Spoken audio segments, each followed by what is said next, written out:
Assalamualaikum warahmatullahi wabarakatuh. Perkenalkan, nama saya Imam Zaid Azizi dengan nomor Stanbook F5512016.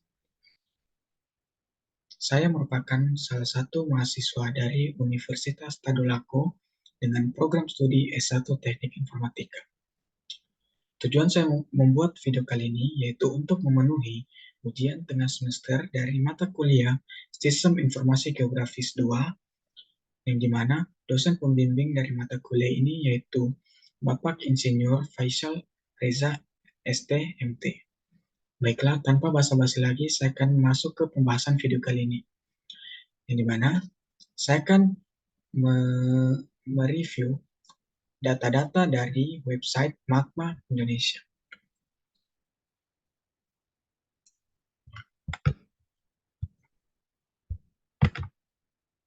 Yaitu pendahuluannya, Magma Indonesia adalah aplikasi yang menyajikan informasi dan rekomendasi secara kuasi real-time mengenai kebencanaan geologi di Indonesia, termasuk diantaranya gunung berapi, gerakan tanah, gempa bumi, dan tsunami. Aplikasi ini dikembangkan secara mandiri oleh tim developer PNS di Pusat Vulkanologi dan Mitigasi Bencana Geologi, Badan Geologi, Kementerian ESDM. Magma Indonesia dibangun untuk melayani masyarakat Indonesia dan juga masyarakat internasional. Magma Indonesia adalah terobosan baru yang dikembangkan Indonesia dalam upaya mitigasi bencana geologi. Manfaat dari website Magma Indonesia yaitu pengguna bisa mengetahui letak-letak gunung berapi yang ada di Indonesia, kemudian kita juga mengetahui aktivitas gunung berapi tersebut karena pada website Magma Indonesia juga ditunjukkan data dari gunung-gunung tersebut yang berupa letak gunung berapi, posisi letak geografis, dan ketinggian dari gunung berapi. Kemudian, pada website Magma Indonesia cukup bermanfaat untuk memberitahu gempa yang terjadi di Indonesia dengan memberitahu letak gempa tersebut serta menyebutkan waktu dan besaran gempa. Kemudian juga, pada website ini juga memberikan pengguna website edukasi mengenai magma, tipe-tipe gunung berapi yang ada di Indonesia, dan juga tingkat-tingkat aktivitas gempa. Baiklah, yang pertama yaitu data spasial. Data spasial adalah data yang bereferensi geografis atas representasi objek bumi. Data spasial pada umumnya berdasarkan peta yang berisikan interpretasi dan proyeksi seluruh fenomena yang berada di bumi. Fenomena tersebut berupa fenomena alamiah dan buatan manusia. Pada awalnya, semua data dan informasi yang ada di peta merupakan representasi dari objek di muka bumi. Sesuai dengan perkembangan, peta tidak hanya mempresentasikan objek-objek yang ada di muka bumi, tetapi berkembang menjadi representasi objek di atas muka bumi atau di udara dan di bawah permukaan bumi. Data spasial memiliki dua jenis tipe, yaitu vektor dan raster. Model data vektor menampilkan, menempatkan, dan menyimpan data spasial dengan menggunakan titik-titik, garis-garis, atau kurva, atau poligon beserta atribut-atributnya. Berikut data spasial yang ada pada website Magma Indonesia, di mana pada website Magma Indonesia terdapat data raster yang menampilkan map Indonesia serta menampilkan fenomena gempa dan aktivitas gunung berapi yang ada di Indonesia. Selanjutnya yaitu data vektor. Model data vektor adalah yang dapat menampilkan, menempatkan, dan menyimpan data spasial dengan bentuk titik-titik, garis, atau kurva dan poligon, beserta atribut-atributnya.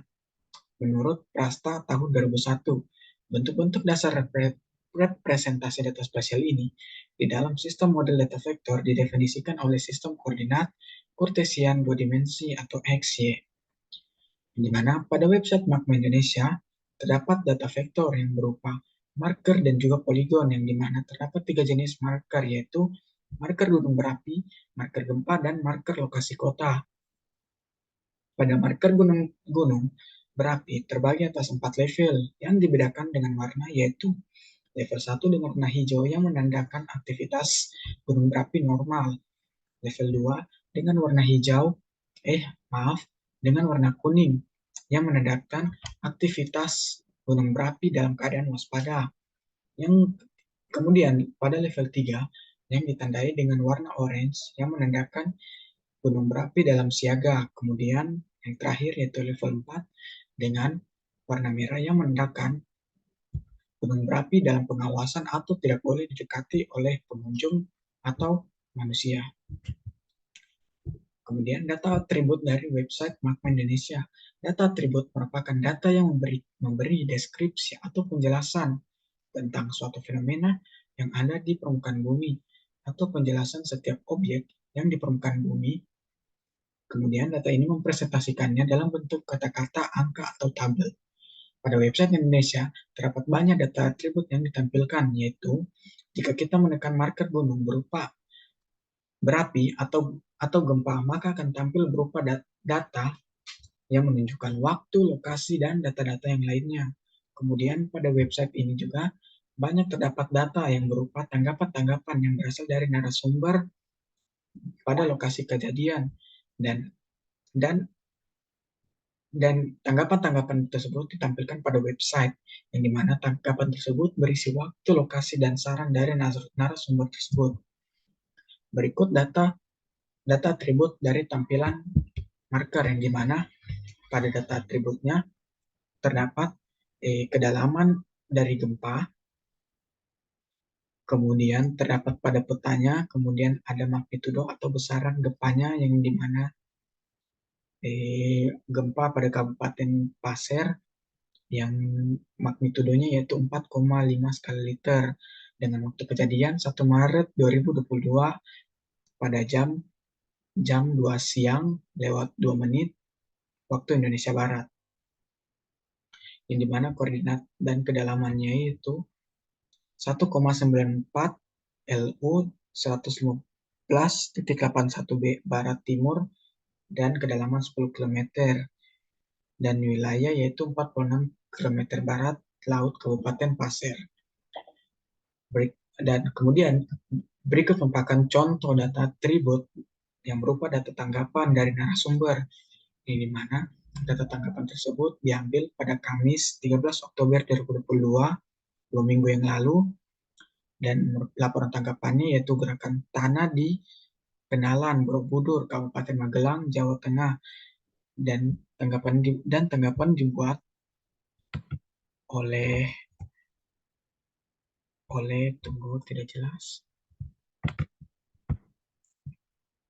oleh Anjar Herimawesio STMT tanggal 13 Oktober 2022 pukul 5.54 pagi waktu Indonesia Barat, yang dimana lokasi dan waktu kejadian yaitu gerakan tanah terjadi di Kenalan Borobudur, Kabupaten Magelang, Jawa Tengah pada Selasa 11 Oktober 2022 pukul 1 waktu Indonesia Barat. Secara geografis, lokasi kejadian gerakan tanah terletak pada posisi tersebut dan lokasi bencana pada potensi gempa gerakan tanah menengah, dan sarannya atau rekomendasinya perlu dilakukan kajian gerakan tanah.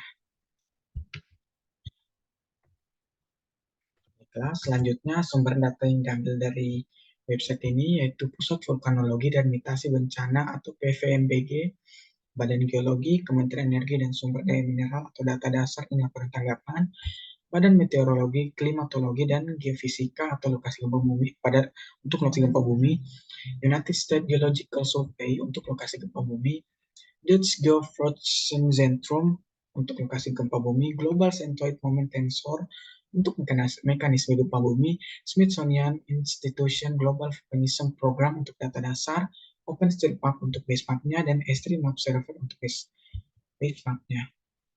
Terima kasih. Itu saja yang dapat saya bahas dari video kali ini. Jika ada kekurangan, saya mohon maaf. Assalamualaikum warahmatullahi wabarakatuh.